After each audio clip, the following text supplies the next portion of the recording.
La Tunisie, c'est un cas un peu particulier là aussi dans le monde arabe, hein. C'est le premier pays qui s'est doté d'une constitution. C'est un pays qui a des canons d'alphabétisation proches de ceux que l'on connaît en Europe. 88-95% d'alphabétisation, ce qui a permis à ce pays de se doter d'une élite très sophistiquée, très raffinée et très bien formée. Ça, c'est un élément extrêmement important qui, à mon sens, a été l'un des éléments fondateurs dans ce processus de réappropriation de la citoyenneté dont je parlais il y a un instant.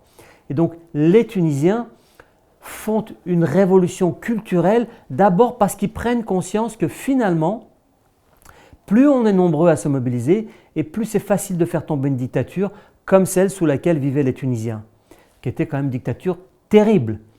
Régulièrement, chaque année, la Tunisie était pointée du doigt par toutes les organisations de droits de l'homme pour dire que ce si petit pays, avec un tel niveau d'éducation, avec un tel raffinement, avec un développement économique, c'est-à-dire que la classe moyenne tunisienne, à partir des années 70 jusqu'à aujourd'hui, elle connaît une stabilité et elle se développe.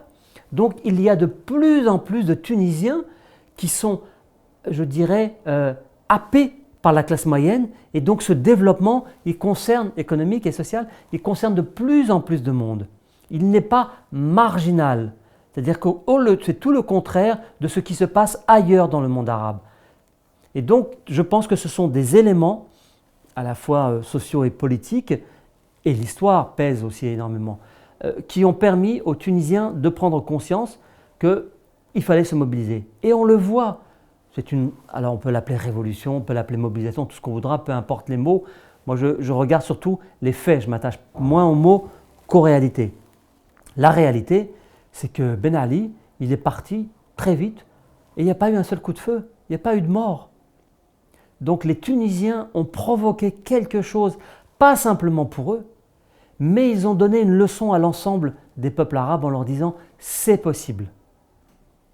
Il faut se mobiliser, il faut avoir un message, il faut avoir un projet collectif. Ce qui n'existe pas, il faut avoir un projet collectif. Et donc les Tunisiens, à partir du moment où ils savaient pourquoi ils se mobilisaient, les choses sont allées très vite.